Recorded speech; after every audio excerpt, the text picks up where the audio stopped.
All right, hello. My name is Will Gamache, and this is my presentation on the results of our projects 1 through 6 throughout the semester. The company that I chose to do was Nike.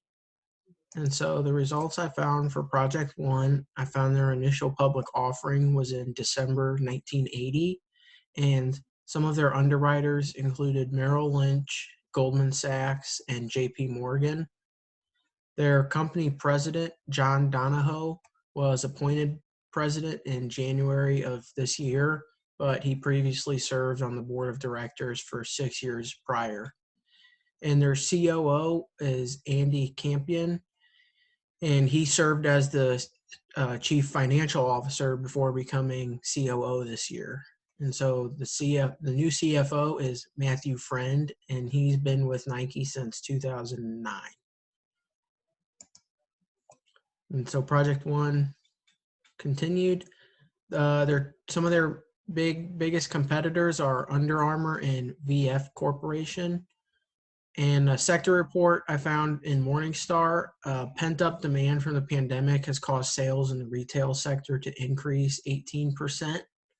So the retail sector has been doing well, and the analyst report was that Nike's strong brand can help them brace against the impact of the pandemic.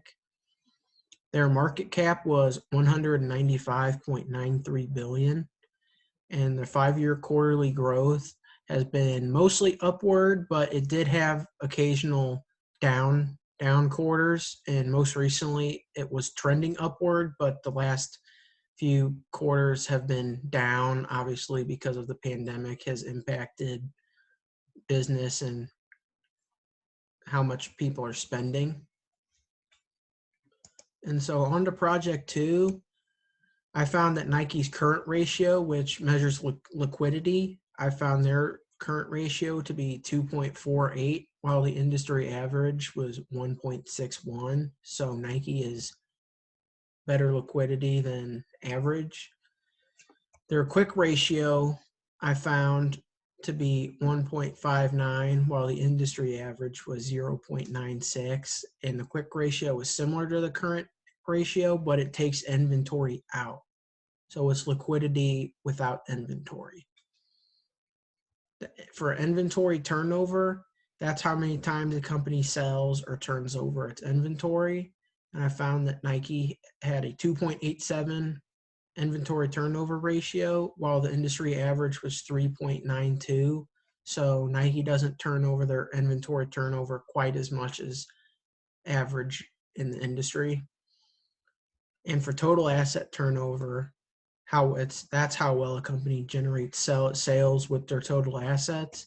I found Nike's total asset turnover to be 1.19, while the industry average was 1.53.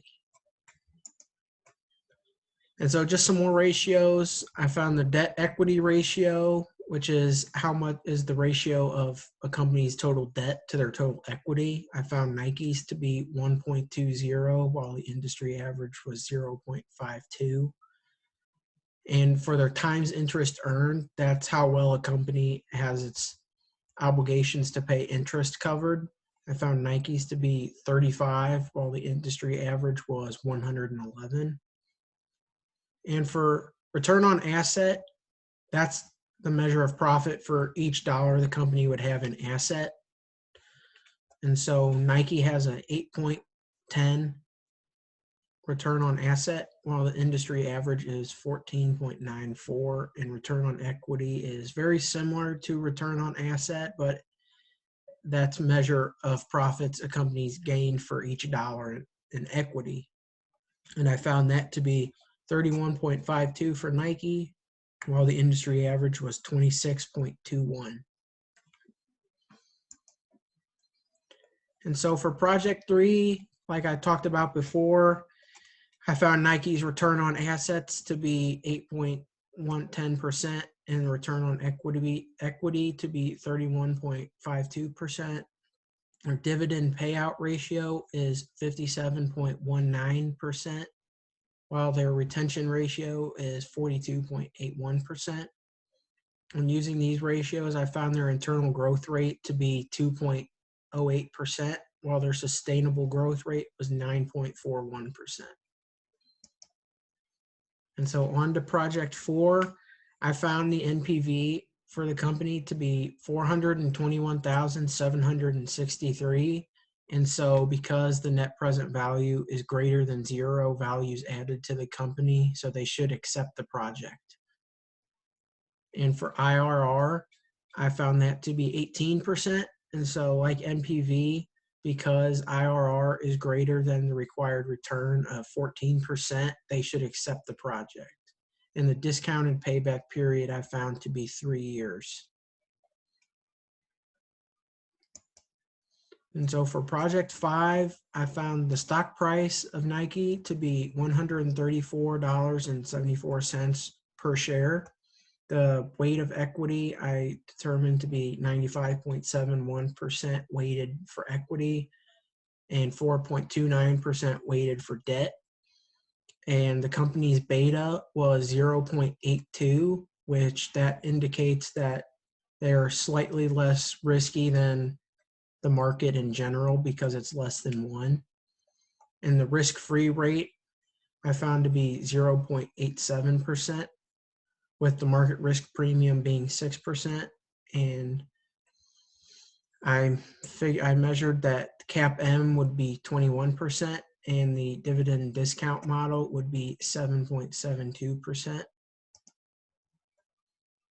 And so continuing on with project 5, I found the cost of equity to be the average of the CAPM and dividend discount model, which would give a 14.15% cost of equity, while the cost of debt I found to be 1.38%, which, putting all of that information together, found that the weighted average cost of capital is 12.77%, while Guru Focus's weighted average cost of capital was 5.86%. And I also found on Morningstar that Nike's return on invested capital is 15.12%. And because their return on invested capital is greater than their weighted average cost of capital, value is being added to the company through these projects. And so for the final project, I found that Nike's debt equity ratio is 1.53, while the debt equity ratio for the industry average is 2.02. Return on equity percent was 29.7, and while in the industry it was 0.27. So Nike's significantly better in gaining profits for every dollar they have in equity. And their earnings per share I found to be $1.60, while the industry average was 15 cents.